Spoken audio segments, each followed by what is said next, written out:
Hello, welcome back to the Ace for Waves podcast with me, Annabelle.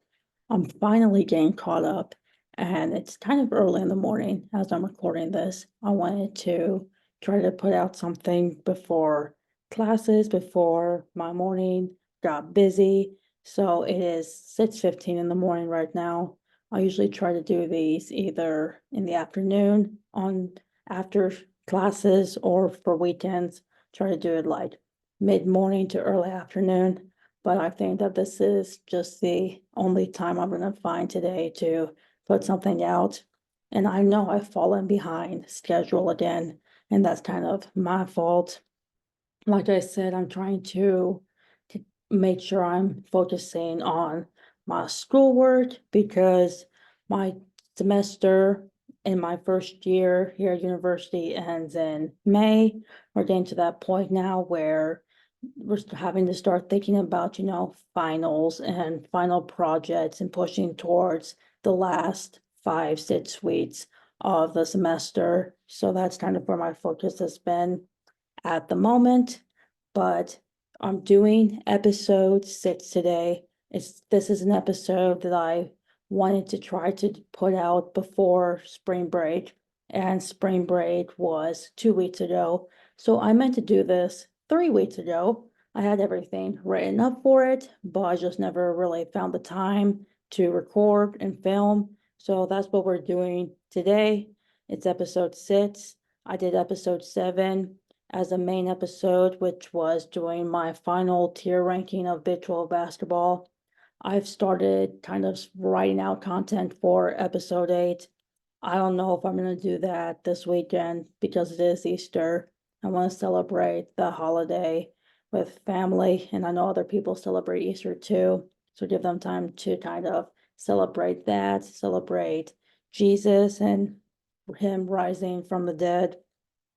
I'm hoping next week to kind of get back on track and start actually, filming stuff earlier in the week and then just waiting to upload it whenever my recording, and I guess not recording, but whenever I plan to, upload for YouTube and stuff. So that's something I might try and do. I might try to film, 2 episodes a day and then just put them out on different days. I might try to film bi-weekly and put them out wherever my schedule and what I kind of had planned in mind, but we'll see how that goes. But it is an option. I know I do want to try to kind of be more consistent in the month of April. That's a goal I have in mind, and I'm going to try to stick to it as much as possible. But episode 6, one of my topics of discussion that I had kind of before starting this podcast was I wanted to talk about, certain sports. And we've talked a little bit about Big 12 basketball. I've talked very, very briefly about March Madness. I talked kind of about football. We did like a whole thing surrounding the Super Bowl. And then we kind of did a portion, half of a portion of golf. And I also kind of wanted to do some more deeper dives into pop culture. And we see pop culture in music, we see it in films, we see it in literature, etc. But we also see it in sports as well. And pop culture is an area that I self-admittedly don't know a lot about outside of, music, potentially. I'm a huge music fan. I'll kind of listen to any genre of music. Country music is my least favorite genre, and that's due to me not really connecting with that kind of music.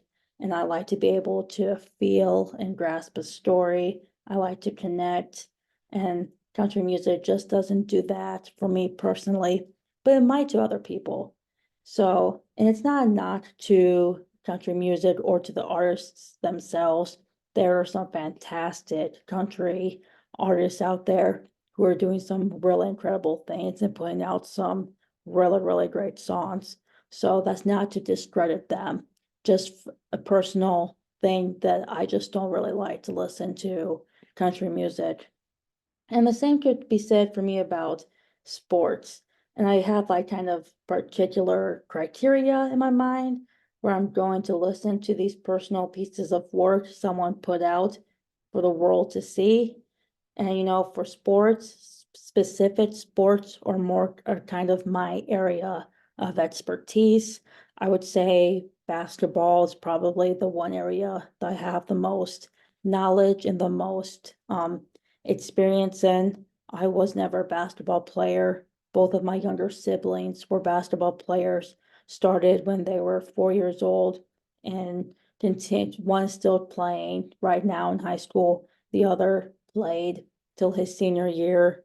So I grew up going to the YMCA to watch these 4-year-olds play basketball at the time and being introduced to the sport known as baseball as well. Again, they both started when they were roughly about 4 years old.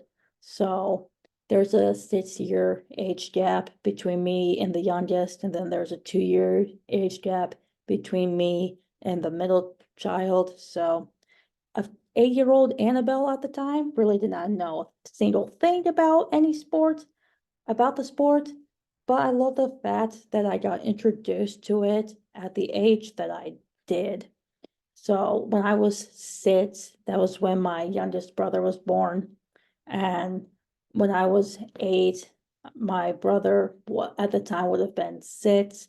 But again, they were still kind of getting introduced and learning the fundamentals and the basics of said sports.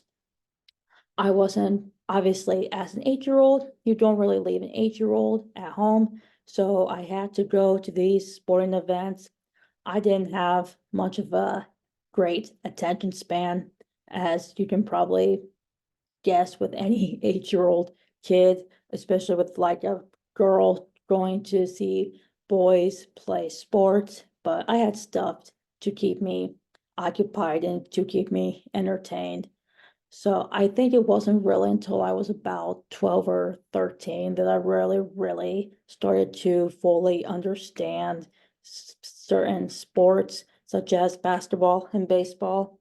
But I got introduced to golf at an older age. So my knowledge of this sport is more common than a lot of other sports due to the fact that I I think my first interaction with golf was during the pandemic, where we could sit at home and I would see my brothers kind of briefly watching these golf tournaments. And that, of course, as you know, when I was about 17, 18 years old. So there's a big difference from 8-year-old to a 16 or 17-year-old. I would say that's a big difference. But I could start, using the web. I had the internet. I could Google these things, but I could also just sit back and watch these sports happen as well and try to remember certain details and certain, areas and rules when it came to those sports. We'll be discussing pop culture references in golf today, where we see examples of it, as well as breaking down kind of the stigma surrounding the game. And this is called Pop Culture in Golf. So let's dive in. Let's hit it off the tee. So main point number one that I want to talk about is golf movies. If you're not a movie buff like me, don't be ashamed. I can count very few times I have watched a movie from start to finish and remembered half of what I watched. The last time I watched a movie willingly on my own, I guess it was with my family, was Meet the Fockers, I believe, or Meet the Kids. It was one of those in the trilogy, but that was over winter break. I haven't been to a movie theater since I think honestly the beginning of 2022, and that was just to go with a friend to see a Marvel movie. I'm not a big movie person. I don't really have the attention span for it. I lose focus, kind of very quickly. So getting my mind to sit still and watch something for an hour and a half, I found is very difficult for me.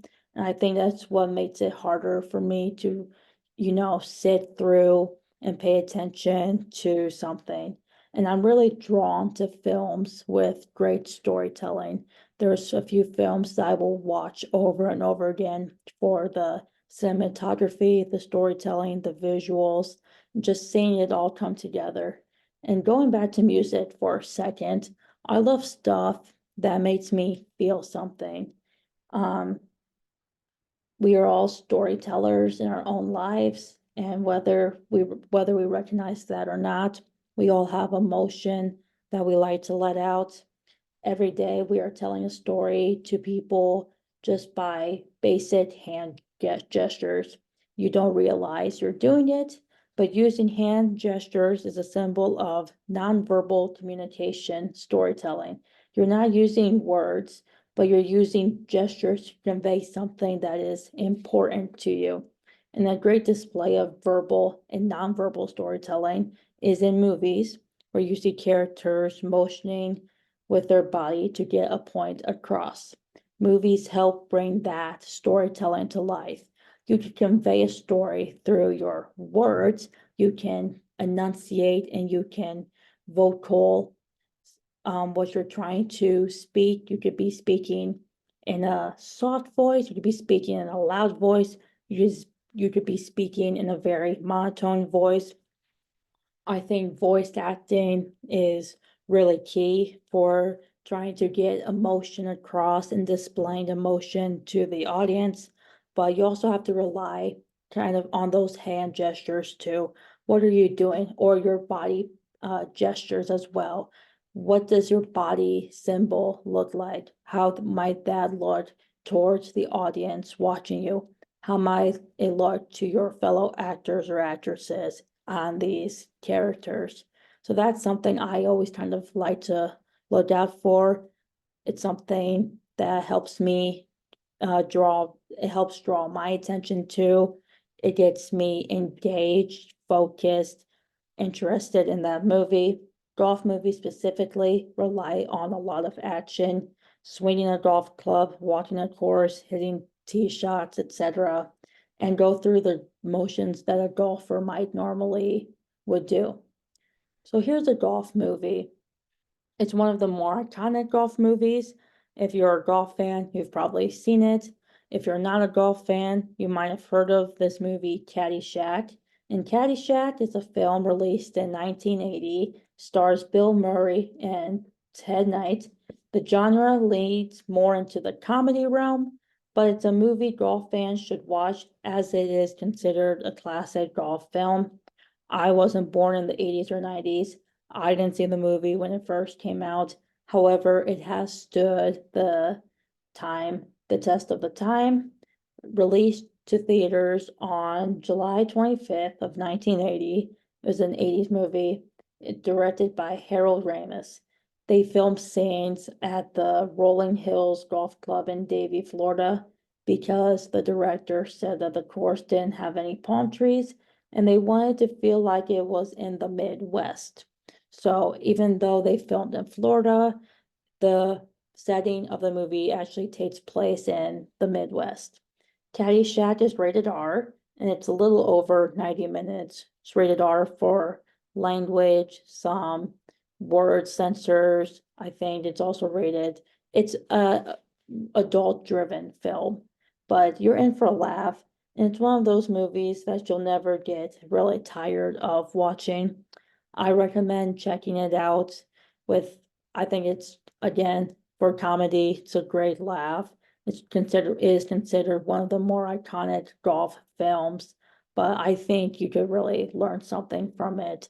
And I think it does a good job of, telling a story, but also kind of bringing some attention to the game of golf. Another very popular golf movie is Happy Gilmore. This movie was released on February 16th of 1996 and directed by Dennis Duggan. It stars Adam Sandler, and his character is a hockey player turned golfer, bringing comedy to the golf course. What makes Happy Gilmore stand out is the attention to detail about Happy, from his iconic golf swing to his power of determination. This movie inspired a generation to take up golf for the first time and has left a lasting impact on golf culture. It remains a fan favorite to this day, just like Caddyshack, and it has stood the test of time as well. It's a movie that you can watch with your whole family. It is rated PG-13, about 93 minutes long. I recommend checking out Happy Gilmore just to see the impact that it had on the golf community. I think one of the reasons why what makes Happy Gilmore such a fan favorite is that Happy is not a professional golfer. Remember, he's a hockey player turned golfer, but with a little bit of focus, with determination, with passion, he made his dreams in a way come true. It also showed that any person can pick up something for the first time, try it, and the harder you work, the more you'll see good results. I've seen bits and pieces of Happy Gilmore, but I know that the characters, the actors, I know the director all brought that story to life. And like I said, it has such a lasting impact on the golf community. I know I've seen some videos of golfers trying to recreate the iconic Happy Gilmore swing. So that's when you know that it means a lot to people all across the world. There's plenty of golf movies though out there. If you do a quick Google search, you could probably find about 10 or 15. I just named two of the more iconic and the fan favorite ones to save some time. But moving aside from movies, books are a part of pop culture, like it or not. A lot of you might not be interested in books or reading for that matter. Personally am a huge fan of books because you're educating yourself about something you might not already know. And I'm very well aware that there is a library on the internet called Google. You can Google anything and it'll come up with probably thousands and thousands of results. I've always been a fan of paper books. I remember going to the library when I was younger to read. I just found it so fascinating and so rewarding to pick up a book and see what the stories I was being read to were about. I still love reading to this day. I still have paper books. That might make me sound like a nerd, but I prefer paper books. I just like marking stuff down, placing it, reading it, and just picking it up and flipping through pages. I don't know if that's where my love for writing comes from, considering that I love to read and write, but who knows about that. Books have the power, though, to inspire us and use our imagination in a critical thinking way. And my advice for people who don't like to read, I can name quite a few people who I know are not readers at all, is to find a book with your interests only. Read a page of that book every single day and see how you feel 2 weeks after. And that can go for anybody. That can be for adults, that can be for kids, that can be for teenagers. We're going to have to read something in our lives one day or another. And what better way to start than with just a simple book? It doesn't have to be very long. It can be long if you want. Just pick a random book, but try to find something with your interests. And the reason why I recommend finding something with your interest is you already know what you like.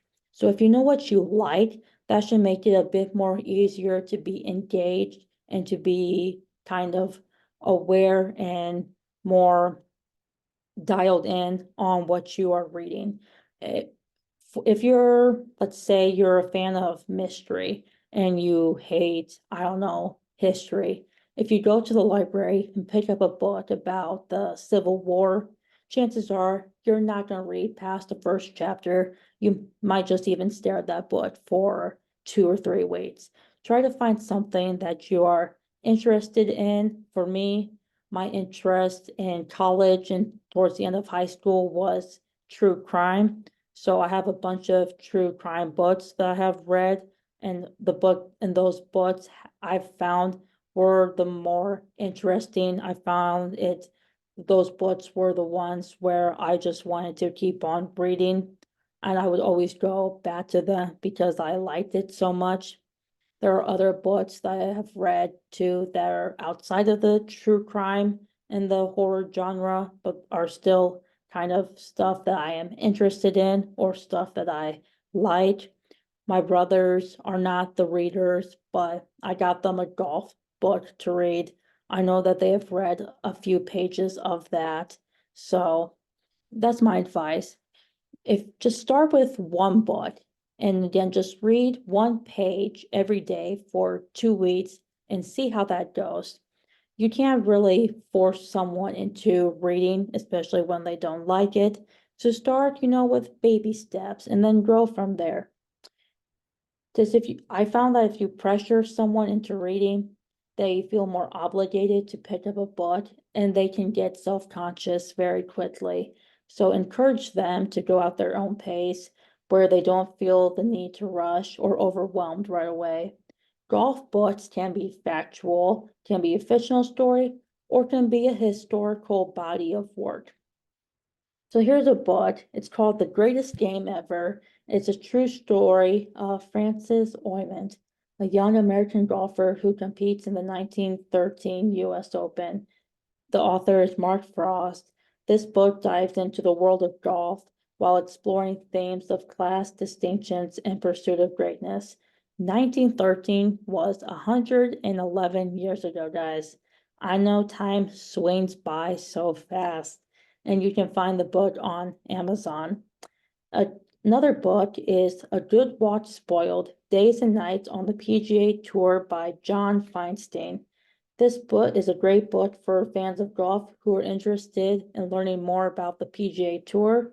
The author writes about the ups and downs of professional golfers' lives and explores the pressure, challenges, and triumphs along the way.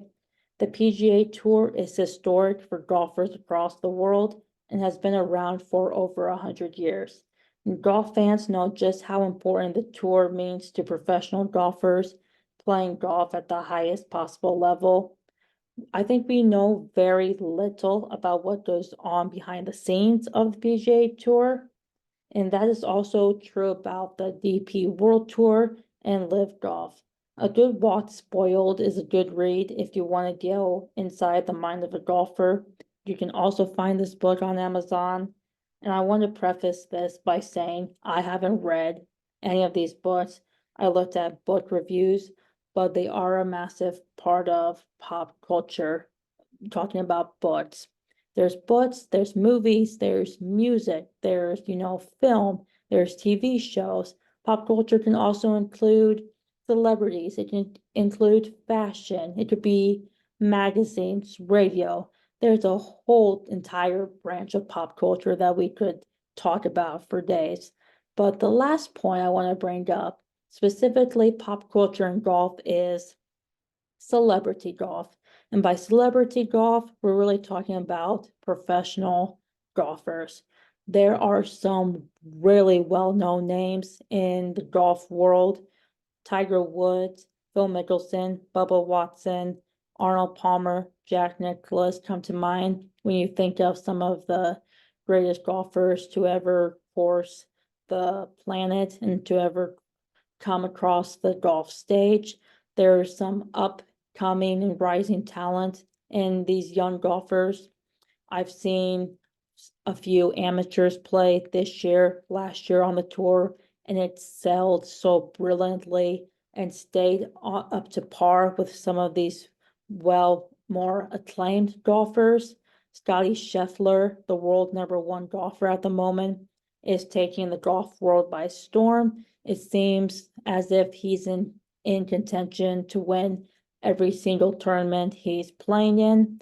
I know Scotty maintains a good publicity. He's a very outspoken Christian, and he's a very well likable dude, both on the course and off the course. You never really hear about much drama from Scotty, and I think that's what makes him so likable amongst fans on the PGA Tour and in general, usually when celebrities make it to the news, it's not for a good reason. And there's always drama behind the scenes. You see it with, breakups or scandals, feuds. You don't really get much of that with golfers. Another celebrity golfer that comes to mind is my favorite golfer, Rory McIlroy. Rory, I know, has been kind of the face of the PGA Tour for the past 3 years. He was at the center of the attention when it came to the divide between the PGA and LIV. He was kind of outspoken, the spokesperson for the PGA Tour golfers. I know that it took a bit of a mental toll on him. I know it kind of messed with his game a little bit. Rory has also been known for maintaining good publicity on the scene. Been, I think he's been a professional golfer for almost, I think, well over 13 years now. He's been on the tour for quite a while. And just like Scotty, Rory's almost always in contention to win in the tournaments that he is playing in. I think he has a great way with words. Sometimes he can kind of dial it back a little bit. He might say too much, but it's clear that he is passionate about this sport and he wants what's best for it. That's always the vibe that I've gotten from Rory. He's trying to do the right thing, but people are tugging him in all sorts of different directions. But you can just tell how much that sport means to him and how badly he wants to go and show the people who the real Rory McIlroy is, kind of bouncing back from last season on tour. There's plenty more other well-known golfers on LIV. We have Bryson DeChambeau, who's a really, really great golfer. We saw some of the PGA Tour golfers go from the PGA to LIV. Jon Rahm and Tyrrell Hatton are a few names that come to mind. I know they're playing kind of with groups and doing own tournament style stuff over there. There's a big major coming up in April for golf. It's one of 4 majors. It's the first major. I'm going to talk a little bit more about that soon, but the Masters, I believe, is in 2 weeks, a little over 2 weeks. So it's coming up. Be on the lookout for that. I do want to mention, though, before I jump to my conclusion here, I know I talked about movies, I talked about books and celebrity golf. I just finished the Full Swing Season 2 documentary slash series on Netflix for the golf fans. If you haven't seen that, go ahead and watch it. I found it really eye-opening. Each episode highlighted a different player, how their season sort of went, and then allowing us a little glimpse into their personal lives. The finale of Full Swing Season 2 was the Ryder Cup. So if you're a huge fan of the Ryder Cup, if you want to learn more about what went behind the scenes of the Ryder Cup, there was a little bit of controversy and drama there. So you can check all of that out on Full Swing. But I also one of the reasons why I really liked that series is it made the golfers feel more human. Obviously, we know they're human. We see them go out and play golf. We can play golf too. We are certainly not as great as these golfers, but most of us have the physical capability to go out and play the sport. But we also look at them as celebrities. We look at them, some of us may look at them as idols. Going behind the scenes, seeing their houses, hearing their interviews, it made them feel a little bit more human and more relatable. They go through the same frustrations as a beginner or an average golfer would. They'll get frustrated on the course. They're not going to hit perfect shots every time. The number one golfer in the world is not a perfect golfer. I've seen him miss putts from 5 feet away. It just happens. They're human. They're bound to make mistakes. just like we are. So seeing all of that, seeing how the Live and the PGA kind of scandal, I say scandal lightly, I don't know if it was really much of a scandal, seeing how that all panned out in the end. And again, just following kind of a little story through the PGA tour from the beginning to the end of the season. It was truly special. I really liked it. They're about, I'd say 45, 50 minutes long. So be sure to check that out if you are interested. Again, you can find it on Netflix. And with that, we're going to conclude episode 6. I know this is a topic you guys might not be all familiar with or interested in, but I hope you kind of enjoyed it to a certain extent. I think pop culture is an area where we can all do a little bit more research on. We can all be a little bit more well informed and educated, but that goes for the whole branch of pop culture, ranging from sports to books to music, television, films, etc. I've I've been meaning to do this, like I mentioned, for a while. So now that I got to talk about it, feels great. Again, keep an eye out for future episodes. I do plan to record episode 8 next week.